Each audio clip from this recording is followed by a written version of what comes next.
Salam alaikum tout le monde, que la paix et la bénédiction d'Allah soient sur vous. Bienvenue dans ce deuxième épisode de la série spéciale Ramadan, L'arme du croyant. J'espère que ce premier épisode, la semaine dernière, vous a plu. Encore une fois, l'objectif de cette série, c'est de mieux comprendre comment Dieu nous encourage à l'invoquer à travers des exemples tirés principalement du Coran, mais aussi dans la Sunna. Aujourd'hui, nous allons traiter de deux invocations en particulier, tirées de la fin de Surat al-Furqan. Et je vais donner la parole à Fatih Allah, du coup, pour commencer ce podcast. بارك الله فيك يا عبد الرحمن. السلام عليكم ورحمة الله وبركاته.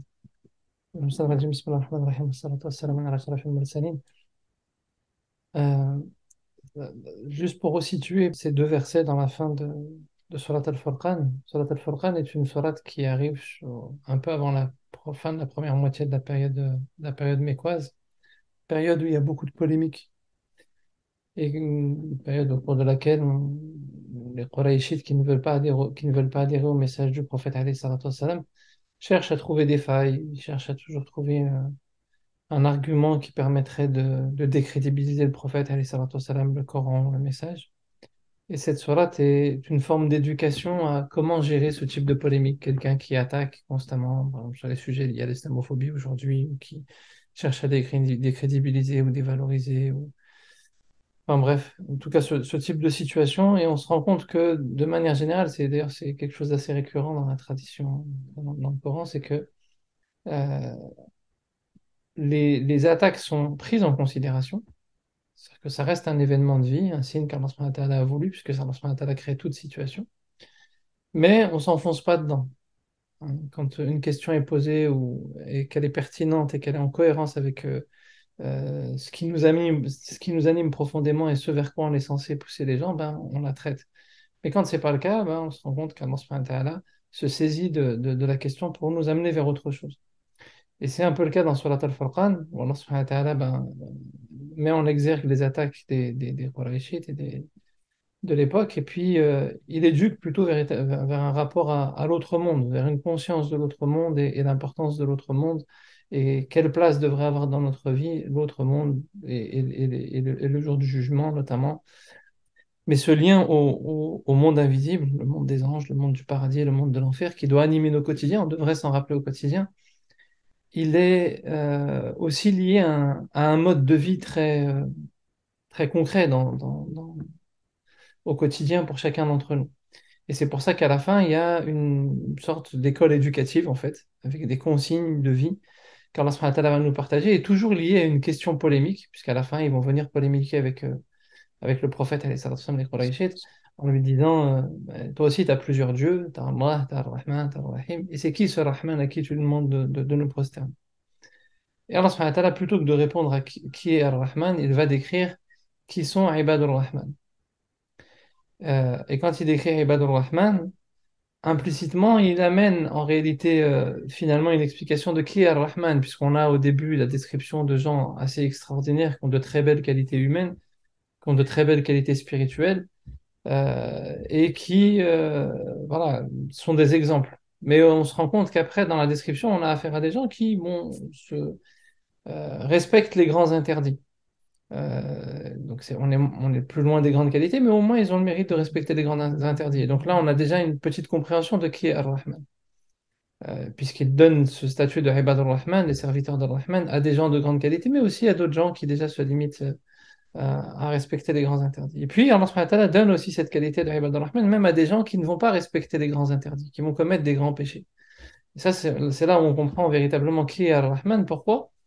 Parce que finalement, il leur laisse la porte du repentir. Puisque pour leur accorder cette qualité de Ibad ar-Rahman, c'est-à-dire que nous, on est beaucoup dans le jugement, hein, et on va condamner X ou Y parce qu'il a fait quoi que ce soit, Allah subhanahu wa ta'ala, il lui donne cette possibilité à la condition de se repentir, hein, avec foi et en agissant, en traduisant son repentir par une action.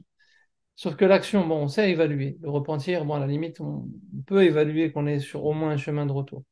Mais même notre action, est-ce qu'elle est véritablement valable? Et puis surtout, la foi, est-ce qu'elle est présente dans notre repentir? C'est très difficile. Et Allah subhanahu wa ta'ala, il insiste en disant وَمَنْ تَابَ وَعَمِلَ صَالِحًا. Et donc, il raccourcit en réalité le processus du repentir et il le simplifie pour montrer que juste faites l'effort de revenir et c'est suffisant. Et donc là, on comprend finalement qui est Ar-Rahman. Et, et à la suite de ça, Allah subhanahu wa ta'ala reprend des qualités qui font écho aux premières qualités assez extraordinaires qu'on a vues. Puisque l'objectif, c'est pas de se limiter à se dire, bon, je fais des grands péchés, c'est pas grave, tant que je me repens. Là, ce serait pas cohérent, on serait pas dans un repentir sincère. Tout le monde est faible et tout le monde peut fauter, mais il faut que le repentir il soit sincère et qu'il y ait une vraie volonté d'essayer de revenir. Et donc, Allah subhanahu wa ta'ala nous ramène aux grandes qualités premières et on va avoir des versets qui vont faire écho aux premières grandes qualités qu'on avait dans la description de Ibad al-Rahman. Et dans ces deux séries, donc qui se font écho l'une à l'autre, on a au milieu la description, on a au milieu deux invocations. Puisque dans la première qualité, on a plutôt des qualités. Quand Allah subhanahu wa ta'ala nous parle de وَالَّذِينَ يَمْشُونَ عَلَى الْأَرْضِ هَوْنًا وَإِذَا خَاطَبَهُمُ الْجَاهِلُونَ قَالُوا سَلَامًا. Ce sont des gens qui marchent humblement sur terre, hein, qui ont un objectif de vie, qui sont pas justement, ils se laissent pas emporter dans n'importe quelle polémique, ils cherchent pas à avoir raison pour avoir raison. Ce qui les intéresse, c'est la vérité, pas le fait d'avoir le dessus sur une autre personne. Hein, quitte à ce que voilà. Et quand ils sont interpellés par des gens qui cherchent la polémique, des gens qui sont dans l'ignorance, etc., ils disent salama. Et dire salama, c'est pas juste dire paix.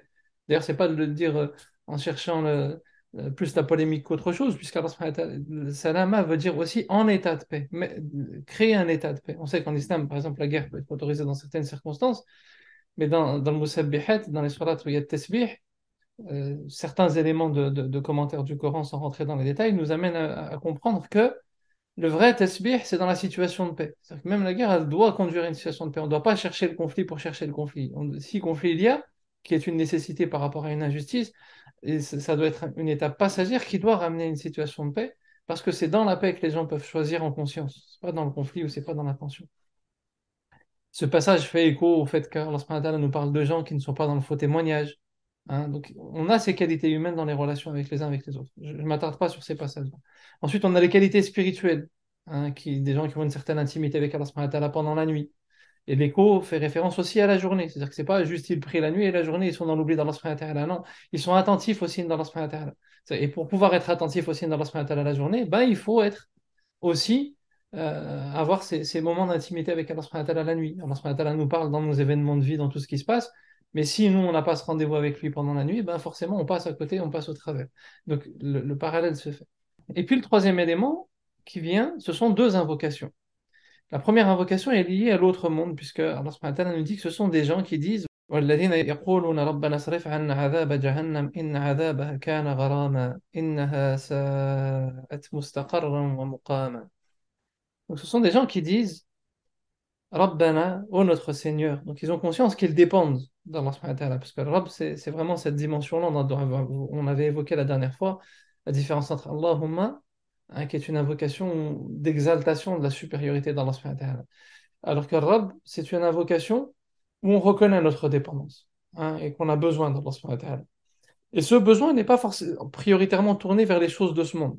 Il n'est pas prioritairement tourné vers une solution à mon problème matériel ou une solution à mon conflit avec telle personne ou une solution à mon problème psychologique ou là une solution à mon problème de travail ou de ceci ou de scolarité ou de diplôme ou de je ne sais quoi. La première préoccupation, ils disent Rabbana sarif anna adhaba jahannam. Où Allah subhanahu wa ta'ala disperse, écarte de nous le châtiment de l'enfer.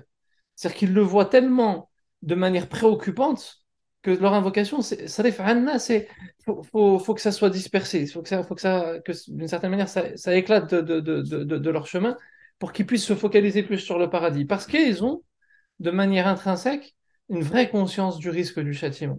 Et ça, dans le Hmm. cheminement, on parle beaucoup de l'amour, de l'espoir, et c'est vrai que c'est quelque chose d'important. Parce qu'on dit souvent que peut-être les premières générations qui sont arrivées en France ou dans ces pays-là avaient parfois un rapport un peu dur dans la manière d'éduquer l'islam, mais on l'a beaucoup mis en avant pour compenser et rééquilibrer l'amour euh, et l'espoir, etc. Sauf qu'on a aussi peut-être à un moment donné déséquilibré, parce que comme disait l'imam al-Ghazali, l'espoir et la crainte sont comme les deux ailes d'un oiseau. Sans l'un, l'oiseau il vole pas. Sans l'un ou l'autre, l'oiseau ne vole pas. Et on a besoin de cette crainte-là aussi. Ça rafa'anna adhab jahannam. Et la conscience qu'on risque le châtiment de l'enfer, en n'étant pas à la hauteur de nos responsabilités, est aussi importante que de faire par amour d'Allah subhanahu wa ta'ala, par désir du paradis, que par l'amour de l'agrément d'Allah subhanahu wa ta'ala, par que la recherche du dévoilement, c'est une chose importante. Mais des fois, malheureusement, on a aussi nos passions qui nous attirent. Et ce qui va nous freiner dans nos passions, c'est aussi de se dire, eh mais il y a l'enfer en face. Il faut faire attention. Hein, et c'est un moyen qui peut peut-être nous aider à nous protéger dans certaines situations. Inna adhabaha kana gharama. Donc ils connaissent la gravité du châtiment parce que gharama, il y a l'idée de permanence, de dureté et de difficulté, mais c'est quelque chose Mhm. qui ne s'arrête pas. Ça après un grand débat chez les savants, est-ce que l'enfer est éternel ou pas? Le paradis l'est, oui. L'enfer, ça a été un sujet de débat. La majorité considère qu'il l'est, notamment en se basant sur ce verset. Donc, Inna hadaba kana gharama. Et d'autres, comme Ibn Qayyim al-Jawzi, ont un autre avis sur le sujet, mais en tout cas, il y a cette idée qui dure. Hein, nous, on vit peut-être, enfin, il y en a qui vivent même quelques jours dans ce monde-là et pas plus. Il y en a qui vivent 100 ans, mais voilà, la moyenne d'un être humain, c'est à peu près 70 ans. Qu'est-ce que c'est que par rapport à une éternité? C'est vrai que l'éternité, ça ne nous parle pas. Qu'est-ce que c'est que par rapport déjà à 1000 ans? Qu'est-ce que c'est que par rapport à 2000 ans? Qu'est-ce que c'est que par rapport à 10 000 ans? Qu'est-ce que c'est que par rapport à 100 000 ans? Qu'est-ce que c'est que par rapport à 1 million d'années? Ça y est, là déjà, on n'arrive plus à compter. 10 ans, 1 million d'années.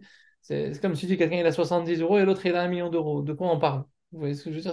Mhm. L'enjeu n'est pas le même. Donc, en euros, peut-être que ça peut peut-être plus nous parler. Ben, en durée de vie, 70 ans, ça peut paraître long, ça peut paraître mais remis en perspective par rapport à la gravité de l'enjeu, surtout pour l'éternité, ça aide à un moment donné à se remettre les yeux en face des trous, comme on dit. إنها ساءت مستقرا ومقاما. Et au-delà de ça, c'est qu'ils sont conscients que c'est véritablement quel mauvais gîte et quel mauvais lieu de séjour. C'est-à-dire que on est beaucoup dans la recherche de tranquillité dans ce monde-là, et dans leur invocation, c'est comme si eux-mêmes ils prenaient le contre-pied. On ne cherche pas la tranquillité parce qu'on sait que il faut qu'on agisse dans ce monde, il faut qu'on se mette en marche, il faut qu'on fasse les efforts, parce que sinon on risque d'arriver dans un lieu de repos et un lieu de sécurité qui va être tout sauf de la sécurité et tout sauf du repos. Donc il y a cette conscience du rapport à l'autre monde. Pour autant, comme je l'ai dit, il y a un vrai équilibre dans la fin d'Ibad al-Rahman parce que c'est une vraie éducation de vie. Donc, ils vivent dans ce monde-là en étant soucieux de ce rapport à l'autre monde et ils en parlent. Ils en parlent avec Allah subhanahu wa ta'ala. Ils ont ces moments d'intimité avec Allah subhanahu wa ta'ala où ils demandent à Allah subhanahu wa ta'ala de les préserver du châtiment de l'autre monde. Et l'invocation qui fait écho, euh, c'est والذين يقولون ربنا هب لنا من أزواجنا وذريتنا قرة أعين واجعلنا للمتقين إماما أولئك يجزون الغرفة بما صبروا ويلقون فيها تحية وسلاما. Bon, ce verset fait plus référence à la globalité, mais il y a un autre passage dans le passage d'avant, mais on va rester sur celui d'avant. والذين يقولون ربنا هب لنا من أزواجنا وذريتنا قرة أعين. Premier élément, ils disent, ô notre Seigneur, donc ils insistent sur cette dépendance à Allah subhanahu wa ta'ala, offre-nous. C'est-à-dire qu'ils ont une relation de, c'est pas n'importe qui que tu vas demander un cadeau. Tu vois, déjà, il faut que tu aies une intimité, il faut que tu aies une familiarité avec la personne. Tu vois, c'est pas, tu ne demandes pas un cadeau à n'importe qui. Tu sais que déjà, il a les moyens de le faire, et puis tu sais que tu peux te permettre de le faire, et tu sais que tu es suffisamment proche pour aller demander un cadeau. Tu vas pas. Ça pourrait être presque même impoli de demander un cadeau à quelqu'un. Mais Allah subhanahu wa ta'ala, non seulement il est le grand donateur, mais en plus, comme tu es dans sa proximité, tu te permets de demander à toi-même le cadeau parce qu'Allah subhanahu wa ta'ala, il donne ce qu'il veut. Mais quand tu as cette proximité-là, ben, quelqu'un dont tu es proche et que tu sais, ben, tu vas te permettre de lui demander Hablana, mais qu'est-ce qu'il demande? Min azwajina wa dhurriyyatina. Parmi nos épouses et nos enfants. Alors, azwaj en langue arabe est un terme qui est traditionnellement, aujourd'hui, ça n'est plus le cas dans l'arabe moderne, mais dans l'arabe ancien, était un terme qui n'est ni masculin ni féminin. En fait, il est masculin d'essence, on va dire, mais il n'y a pas son féminin. Dans le sens où azwaj, ça peut être pour le masculin comme pour le féminin. Certains ont considéré que ça restait le masculin dans le sens où Azwajina était au pluriel et que l'homme peut avoir plusieurs épouses, mais pas la femme. Mais de manière générale, en réalité, cette invocation est valable pour l'homme comme pour la femme. Il y a un souci de la famille. Il y a un souci des conjoints et des enfants, en réalité, à ce niveau-là. Et déjà, c'est-à-dire que pour s'ouvrir et se décentrer de son égoïsme, ben, il faut déjà se préoccuper de ceux qu'il y a autour de nous. Hein, d'ailleurs, Ibrahim, on en avait parlé une fois, il me semble, c'est que quand il réussit ses épreuves, son premier souci, c'est pas lui-même, qu'est-ce que je vais avoir, qu'est-ce que je... Non, et ma descendance. Il est tourné tout de suite vers Mhm. et les autres. Et ça commence avec les plus proches et on élargit progressivement. Parce que parfois, quand on regarde trop loin, on veut soutenir des gens qui sont trop loin, c'est aussi une manière de nous déresponsabiliser. Alors que quand tu as le souci de ceux qui sont proches, certes, tu demandes à Allah subhanahu wa ta'ala, mais en réalité, comme on dit, tu as la main pour pouvoir agir. Tu as encore c'est dans ta proximité, c'est dans ton champ de responsabilité. Tu peux faire quelque chose. Donc cette invocation, elle est très connectée avec quelque chose de très pratique. Tu dois t'occuper de ta famille, tu dois faire des choses. Donc c'est une invocation qui est corrélée avec une vraie responsabilité au quotidien. هب لنا من أزواجنا وذريتنا قرة أعين. قرة أعين, c'est un terme qui est très difficile à traduire. On traduit par la perle des yeux ou la joie des yeux.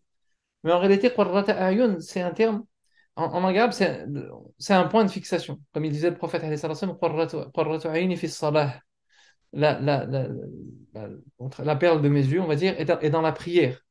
Pourquoi? Parce qu'en fait, قرة عين, c'est que tu as un repère, tu as un point de fixation qui te permet de reprendre conscience de tout ce qu'il y a de beau, de tout ce qu'il y a de magnifique dans ton projet de vie. Ton projet de vie, c'est l'agrément d'Allah subhanahu wa ta'ala, c'est de retourner au paradis. Et ce point de fixation, il va t'aider à te dire, attention, non, ça, c'est pas important. Mes tentations, là, c'est pas important. Mes désirs de ce monde-là, c'est pas important. Les problèmes que je rencontre, c'est pas important. Les attaques que j'ai subies, c'est pas important, tout ça. Il y a quelque chose de magnifique, c'est que j'ai un vrai projet de vie, qui est au-delà de toutes ces considérations. C'est que je vais vers le paradis. Hein, et Qurratu Aynin, c'est ça. C'est que dans les foyers, on a besoin de ce rappel-là. Et ce rappel-là, il faut faire attention.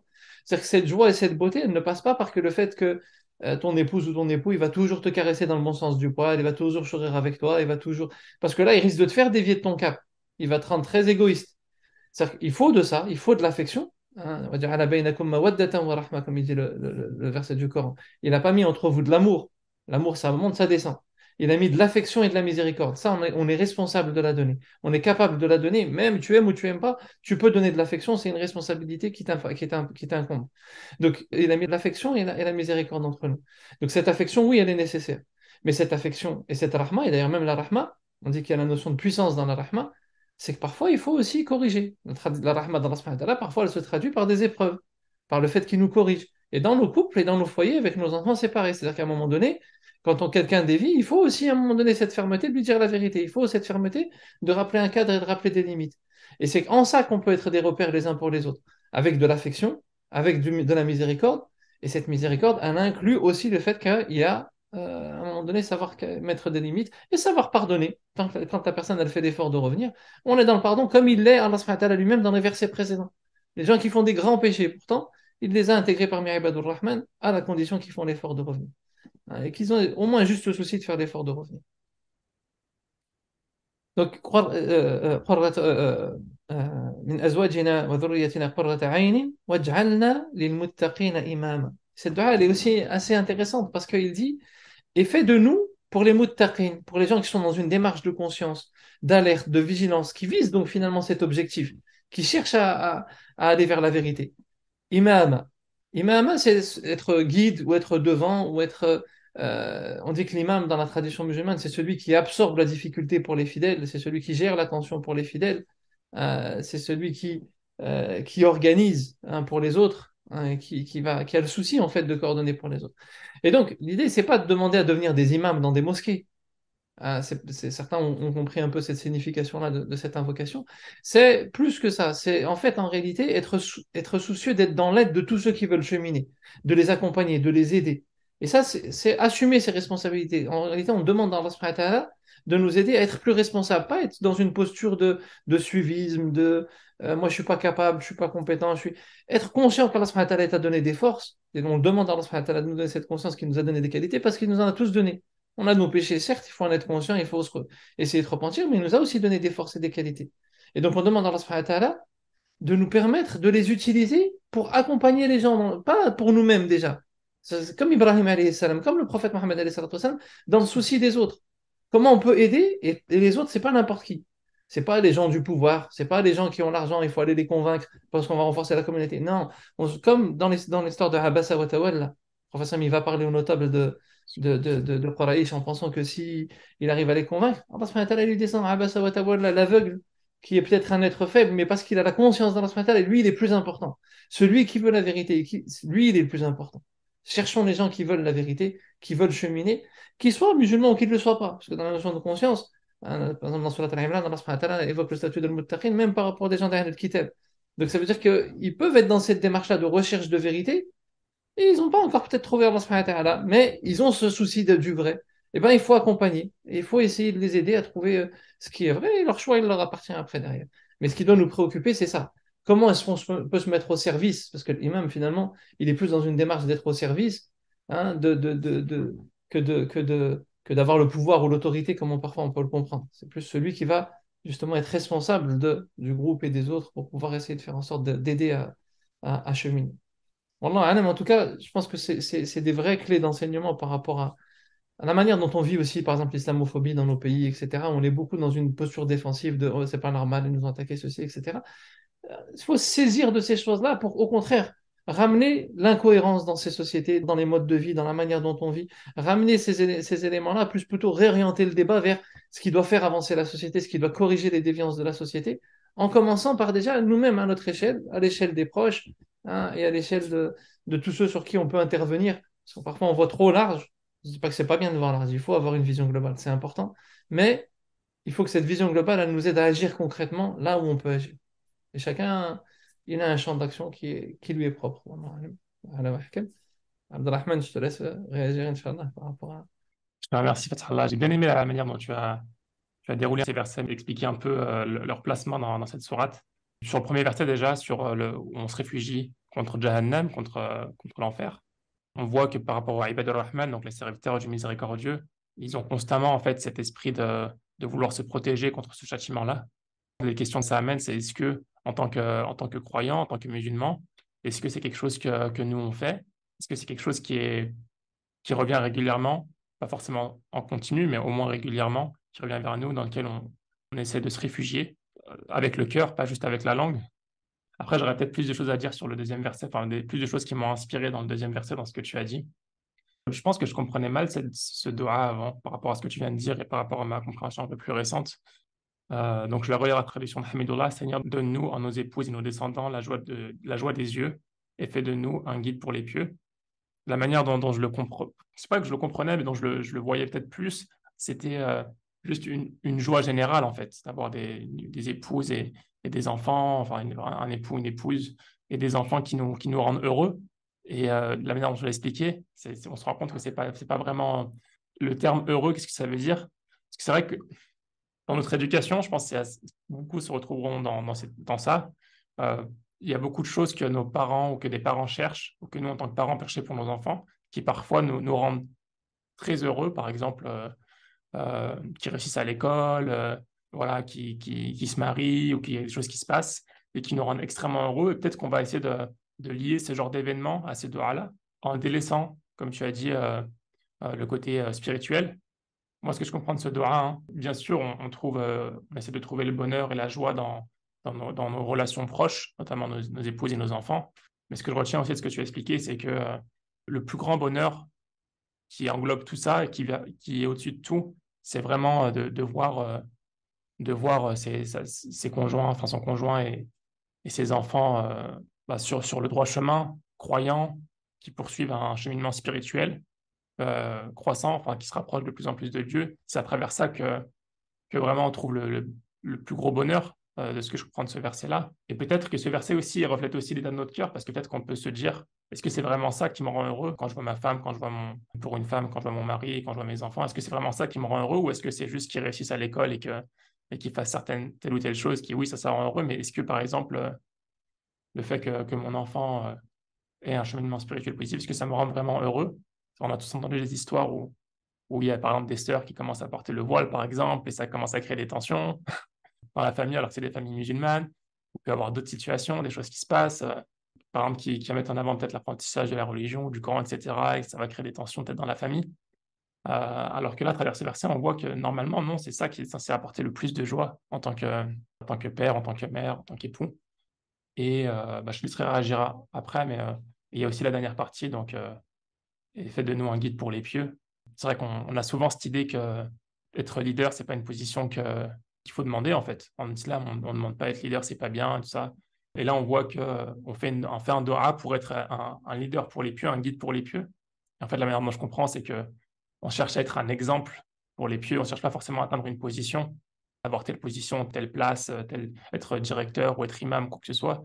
Mais dans notre entourage, on cherche à être, on cherche à être un exemple, on cherche à être une source d'inspiration pour cet entourage-là. Et ça doit être quelque chose que tout le monde devrait aspirer à être une source d'inspiration, on va dire, pour son entourage en tant que personne pieuse soi-même. Après, j'avais une question qui me venait. Pourquoi est-ce que Dieu, il lie la famille, en fait, la relation avec sa famille proche, avec le fait d'être un leader? Donc, tu l'as un peu évoqué. Il y a deux remarques qui me viennent en tête. C'est à quoi bon être un bon leader de manière, enfin, pour tout le monde? Parfois, on essaie d'être un leader pour le reste de la société, mais on ne l'est pas pour notre famille. On n'est pas un bon exemple, on n'est pas une source d'inspiration pour notre famille, parce qu'on ne la priorise pas suffisamment.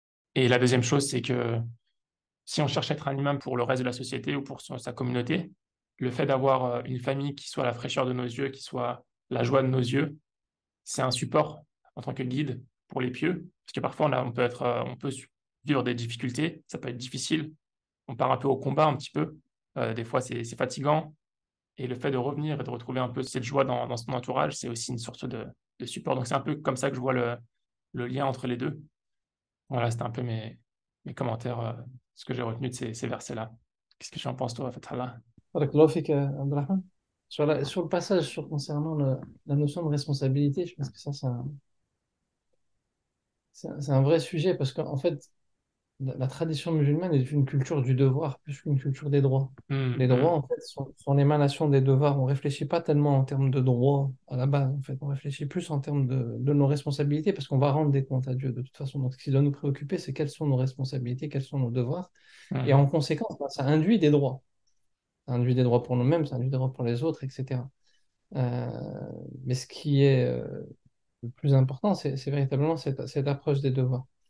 Et c'est pareil en réalité, finalement, même dans la compréhension. Alors, on va pas rentrer dans tous les sujets que ça implique, parce que c'est un sujet qui est vaste, mais derrière ça, le, le- le principe de ne pas demander l'autorité est un vrai grand principe en islam. C'est-à-dire qu'on ne cherche pas l'autorité, on ne cherche pas le commandement ou quoi que ce soit. Ça, c'est parce que le professeur il nous enseigne, c'est lui qui demande l'autorité, il sera laissé à lui-même, alors que celui à qui elle est confiée et qui l'accepte pour Dieu, ben c'est Allah subhanahu wa ta'ala qui va hum, qui sera dans son soutien et qui va l'accompagner dans cette démarche. Donc, il y a une vraie différence entre les deux. Il y a le fait que le professeur m'avait dit clairement, Abdullah ibn Samara ne demande pas l'autorité aussi ou le commandement. Et on a l'exemple de Youssouf alayhi salam, ou d'autres exemples même qui peuvent exister, mais l'exemple de Youssouf est très parlant. Donc, je vais m'arrêter juste sur celui-là 2 petites secondes. Qui lui, ben voilà, quand il sort de prison, il demande carrément le ministère de l'économie, si je peux ouais, traduire ça comme ça, c'est un peu l'équivalent aujourd'hui. Euh, et donc on se dit, ben, donc c'est que c'est possible de demander le commandement vu que lui, il l'a demandé dans ce cas-là. En réalité, en fait, il y a une nuance qui est importante et qui va nous ramener au point de départ sur la notion de responsabilité. Youssouf alayhi salam, quand il sort de prison, il a un peu perdu son enthousiasme en fait. C'est-à-dire que même, on le voit dans les versets, quand il rentre en prison, il est très enthousiaste. La prison n'est pas un problème pour lui, c'est même lui qui l'a demandé. Il sait pourquoi il est là, c'était pour se préserver. Il comprend totalement le signe d'Allah subhanahu wa ta'ala. C'est en cohérence avec, avec ses invocations. Il est dans la da'wah, il prêche, etc. Quand il sort de prison, il a un peu perdu son enthousiasme. Le roi lui demande d'interpréter son rêve, il interprète. Mais il y a moins d'enthousiasme dans la manière dont il énonce les choses. Parce que la prison l'a quand même malgré tout affecté. Et l'épreuve qui pourtant lui-même avait demandé, elle était quand même lourde à supporter. C'était pas aussi simple que ça en fait. Mais ça reste un prophète, ça reste quelqu'un. Et c'est pour ça que même la définition de la spiritualité, on est beaucoup dans une définition de la spiritualité de l'ordre du bien-être. On veut ressentir des choses. Alors que hum, le bien-être, c'est un état que Allah subhanahu wa ta'ala offre à certains moments. C'est une épreuve. Qu'est-ce que tu veux en faire? Et le fait de ne pas être bien à certains moments, bah, c'est aussi une épreuve. Qu'est-ce que tu veux en faire? Ça ne veut pas dire que tu es spirituel parce que tu ressens des choses. Tu es peut-être hum, totalement dans les gardes. Et des gens, ils ressentent des choses et ils sont complètement à l'ouest. Donc, il faut faire attention à ça. Donc ça, c'est pas une clé, c'est pas un élément d'évaluation. Et donc, Youssouf est quelqu'un de très spirituel au sens premier du terme. Et donc, malgré le fait qu'il ait moins d'enthousiasme, il y a une situation qui se présente. Il va y avoir 7 années de famine qui vont arriver après 7 années de richesse.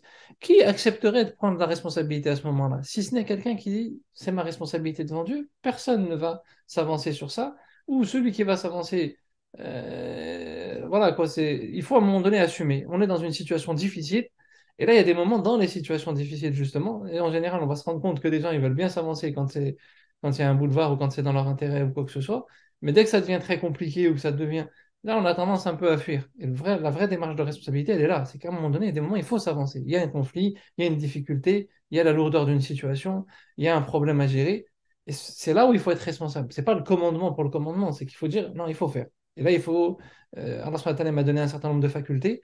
Et c'est ça, être spirituel en islam. C'est pas uniquement faire du dhikr le soir. Ce dhikr le soir, il sert justement à se traduire dans des situations d'injustice, dans des situations de conflit, dans des situations où il y a le mal qui se répand. Et ben, on va essayer de faire. Ça ne veut pas dire qu'on est parfait, on n'est pas des Youssouf alayhi salam. Youssouf alayhi salam, c'est un prophète, il a des facultés particulières, mais ça reste nos modèles. Et justement, c'est pour ça que donc, la notion d'imam dans cette démarche-là, c'est ça, c'est qu'il y a des moments, et on vit dans des époques où il y a plein de choses qui partent de travers, il y a plein de choses qui ne sont pas cohérentes dans nos modes de vie. Et à un moment donné, il faut avoir la responsabilité de s'avancer et de dire, hein, quand on voit, je vais prendre un exemple qui n'a rien à voir, mais, enfin, qui n'a pas rien à voir justement, mais quand on voit dans les réseaux sociaux, beaucoup dans la communauté, on va rentrer sur les réseaux sociaux et il y a des discours un peu bien pensants, tu vois, c'est-à-dire qu'il y a pas, il y a plus de nuances avec qui que ce soit. Le bien, tout est bien. C'est quoi qui est mal? Ce qui est, tu vois, il y a plus, on n'arrive plus à distinguer en fait finalement le vrai bien, le vrai mal, etc. On a tellement dilué tout que bah, dès on va te dire même Aïssa la Trinité, c'est bien, c'est pas grave, c'est bien. On a quand même des nuances et des spécificités. Tu vois un tarot, un dirigeant qui a... Non, il y a quand même du bien. En fait, il y a plus de nuances et on ne sait plus distinguer les choses. La responsabilité, à un moment donné, c'est d'amener cette nuance aussi. C'est quelqu'un qui, ok, je suis là, je suis présent, ben, il y a des choses à dire. Ça va pas plaire à tout le monde, mais il faut à un moment donné avoir cette responsabilité et cette audace. C'est un exemple que je donne. C'est quelque chose qui m'a interpellé il y a quelques jours, mais en soi, en fait, il faut, je sais pas, demain, vos enfants, ils ont un conflit à l'école, il y a une tension, il y a quelque chose d'injuste qui se passe ou quoi que ce soit. Ouais, parfois, certains, ils vont rester un peu en retrait, ils vont pas trop vouloir s'avancer. Être responsable, c'est ça, c'est se mettre devant. Il y a des gens qui ont une démarche de conscience. Comment on fait pour les aider à s'organiser? Comment on les fait pour dire non, on pense qu'il y a une autre chose à faire, qu'il y a quelque chose qui n'est pas normal, etc. Et qu'on assume. C'est ça, être. En vérité, nous, on veut être le chef, mais c'est pas le chef. Ça, c'est pas important. C'est justement là, il y a quelque chose qui va pas, ben, il faut assumer. Et il faut essayer de tirer les gens dans une démarche qui va vers ce qui est sain, ce qui est bon, ce qui est juste. Hein, même si ça va peut-être paraître paradoxal, ce qui est sain et bon et juste est parfois très évident en vérité. Le problème, c'est que tellement on dilue tout, on est dans une société où on relativise tout, que finalement, on n'arrive même plus à distinguer ce qui est bien et ce qui est mal. Alors que dans la nature première de l'être humain, on sait distinguer à la base le bien et le mal. Et qu'il faut savoir revenir, certes, à cette simplicité-là, mais la simplicité, elle n'exclut pas la nuance. Au contraire, elle la préserve, et elle la protège. Wallah alam. Ouais, Rafik, non, je pense que c'était une nuance, comme tu dis, très importante à apporter. J'avais une dernière petite question, peut-être. Ouais. Peut-être un truc qu'on n'a pas traité, c'est que chez les musulmans, même de manière générale, le couple, il y a beaucoup de familles, ou beaucoup de familles où il y a beaucoup de tensions, hein, il y a beaucoup de problèmes entre les parents et les enfants, entre les couples, etc. Et parfois, des gens qui lisent ce verset, ils espéreraient même pas avoir juste un dixième de ça, tu vois. Alors, les situations très chaotiques dans les familles, très misérables. Comment est-ce que ce verset, il peut aider? Comment il faut aborder ce verset pour nous aider à améliorer nos relations dans nos couples et chez nos enfants? Wallah alam, c'est ce que j'évoquais un peu tout à l'heure. Je me dis que parfois, on a une conception du couple et de la famille qui est beaucoup dépendante des séries télé et des médias modernes qui nous ont vendu un idéal même de la notion de l'amour, aimer. Allah subhanahu wa ta'ala, il nous parle de ce qu'il aime lui dans le Coran, plus de ce que nous, on est censé aimer en fait. Bien qu'on puisse aimer, c'est dans l'ordre naturel des choses. L'être humain, il peut aimer certaines choses. Mais, la problématique de ce qui fonde le couple, c'est que le couple est le moyen de créer des liens. Enfin, la famille est une passerelle en islam. C'est pour ça que la conception de la famille elle est complètement différente. C'est pas... Même si le prophète me dit, hein, si deux personnes s'aiment, donc ça veut dire qu'ils ne sont pas mariés, ils s'aiment, c'est qu'il y a, voilà, il y a eu quelque chose avant qui a fait que. Il dit mariez-les, laissez pas la situation comme ça. L'islam est très pragmatique de ce point de vue-là. C'est pas, on n'est pas déconnecté du monde réel, on va dire. Mais l'objectif premier du mariage, c'est pas ça. L'objectif premier du mariage, c'est de créer des passerelles, de créer des liens. Les gens, ils se marient, ils se coupent de tout le monde. Donc déjà, forcément, tu peux pas être dans un lien sain à Dieu si tu te coupes. Forcément, il va y avoir des problèmes, parce que tu coupes les passerelles qui te relient à Allah subhanahu wa ta'ala. Se relier aux autres, c'est un moyen de se relier à Allah subhanahu wa ta'ala. Donc déjà, ça pose problème. Donc la compréhension du foyer, elle est problématique à ce niveau-là. Donc le foyer, il faudrait déjà qu'il soit un lieu d'ouverture vers les autres, vers déjà la famille, les parents, les oncles, les tantes, les amis, les membres de l'association, les collègues, peu importe, qu'on recrée du lien sans être naïf, il faut sa vie privée, il faut son intimité, etc. Ça, c'est une première chose. La deuxième des choses, c'est ce que j'évoquais par rapport à la notion de l'amour aussi, c'est que c'est pas le socle. Le socle, c'est l'affection et la rahma. C'est différent parce que ça, tu es dans une démarche où tu peux être responsable. Tu aimes pas. Il y a des moments où tu vas aimer, des moments où l'amour, le problème, c'est quoi? C'est quand ça va pas, ça peut se transformer en haine. Le qalb yanqalib, comme on dit, le cœur, il se renverse. C'est son nom en arabe, c'est ça, c'est qu'il bascule, il vacille d'un état à un autre. Et tu vas dépendre de ça dans la construction de ton couple. Non. Le couple, c'est ça va pas, etc. Ça, c'est la question de ce qui est juste, ce qui est pas juste, de où est-ce qu'on met les limites, où est-ce qu'on met les seuils. Il faut gérer et structurer la cellule familiale. Mais ce qui permet de le faire, c'est d'amener de l'affection. Ça va pas. Tu es capable de donner de l'affection, tu es capable d'offrir des fleurs à ta femme, tu es capable de préparer un bon repas, tu es capable de, de, de lui faire un sourire, tu es capable de faire un câlin, tu es capable de sourire comme le professeur, quand son épouse elle était jalouse, elle a fait tomber le plat, le professeur Milan sourit. Il dit elle est jalouse en plaisantant avec elle, etc. Et tout. Il a détendu l'atmosphère, il met de l'affection. Le professeur, quand il lisait son Coran, il s'allongeait sur les genoux d'Aïcha. Il mettait sa tête dans son giron. Et il y avait des moments, ces petites choses-là, qui faisaient que, voilà, il y a quelque chose qui détend l'atmosphère. Pourtant, il y avait de la jalousie, il y avait des conflits, il avait plusieurs épouses. Donc, c'est dire que les tensions qu'il y avait. Il y avait même eu des moments de séparation. D'accord? Mais c'est ça qui va permettre de renouer. Et puis surtout, dans la notion de Qurratu Aini, ce que je disais, c'est que pour que ce soit un repère, la beauté du repère, c'est que, enfin, c'est comme si un repère, c'est que quand tu es perdu, c'est comme un phare. Un bateau qui est en mer, il risque de se prendre à la côte, ben le phare, il l'aiguille, il lui permet de reprendre le bon chemin. Et pour ça, il faut que le foyer, la cellule familiale, il y ait du dialogue, il y ait de l'échange. Aujourd'hui, on est tous sur nos téléphones, on est tous sur nos machins, on n'arrive plus à dialoguer, on n'arrive plus à discuter. Quel est le repère? Pour ça, qu'est-ce que tu t'en fiches en fait de ta famille? Toi, tu rentres, c'est un lieu, tu manges, tu repars. Ou là, c'est un truc, les relations, au début, il y a beaucoup d'amour, beaucoup de machin, etc. Les gens, ils sont amoureux, et puis après, il faut un minimum de dialogue. Mais chacun, il a sa sphère privée, encore une fois. Ça, c'est normal. Même dans le couple, c'est pas une fusion. Chacun, il a ses propres choix. La femme comme l'homme. Mais il faut aussi, à un moment donné, faire en sorte que il y ait un minimum de dialogue, un minimum d'échange pour qu'on puisse se conseiller dans le bien, dans le mal. Et tu verras que les tempéraments, parfois, l'autre, il a un tempérament complètement différent du tien. C'est un moyen de t'éclairer. Toi, tu es en train de t'enfoncer dans un mode de vie avec tes repères à toi, avec ta manière de fonctionner. Parfois, l'autre, il est différent. Il a une manière de gérer différente les situations. Ça vient de bousculer. Bah, ça éclaire la situation différemment, en fait. Et c'est de ça dont on a besoin. C'est ce qui va te permettre de te mettre en perspective, de prendre un pas de recul et de relire la situation différemment et de te dire, ah, finalement, par rapport au cap de départ, je suis peut-être en train de faire fausse route. Ou au contraire, par rapport au cap de départ, alhamdoulilah, je tiens un bon fil. Il faut que. Et ça passe par là. Mais ça passe aussi par l'affection, ça passe aussi par tout ça. Je pense qu'on a une compréhension de la famille, un peu d'un modèle de paradis sur Terre, d'un couple avec deux enfants, qui deviennent un médecin, un autre ingénieur, et voilà, et qu'on a des propriétés qui Hmm. vont hériter. Et voilà, on a réussi notre vie. C'est pas ça. La famille en islam, c'est pas ça. C'est la passerelle. Ça crée des liens vers les autres. Ça permet de faire en sorte qu'on diffuse la justice. Ça permet de faire en sorte qu'on diffuse le message. Ça permet de faire en sorte qu'on crée des liens avec les autres, qu'on fasse en sorte de rappeler le monde invisible, etc. Qu'on aide à corriger les modes de vie, à assainir les modes de vie. La cellule familiale, elle sert à ça. Parce que c'est un point d'ancrage qui permet justement de s'attacher et de se relier aux autres. Wallah alam, Je te remercie, hein. Alhamdoulilah. Ah, j'espère que ça pourra nous aider, nous et les éditeurs, à mieux comprendre ce verset, Inch'Allah, et mieux l'appliquer. Là, je vais te laisser conclure. Barakallahu fik, Abdelrahman.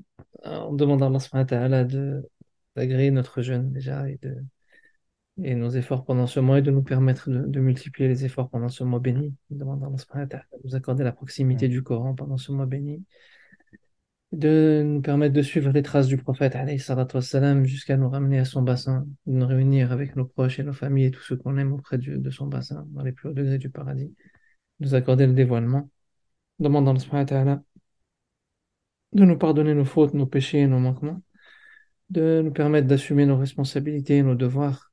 Demande à Allah subhanahu wa ta'ala de nous faire entrer au paradis sans décompte et de nous faciliter en ce monde et dans l'autre. Demande à Allah subhanahu wa ta'ala de nous utiliser sur sa voie, nous utiliser pour son message, malgré nos faiblesses, et de nous renforcer.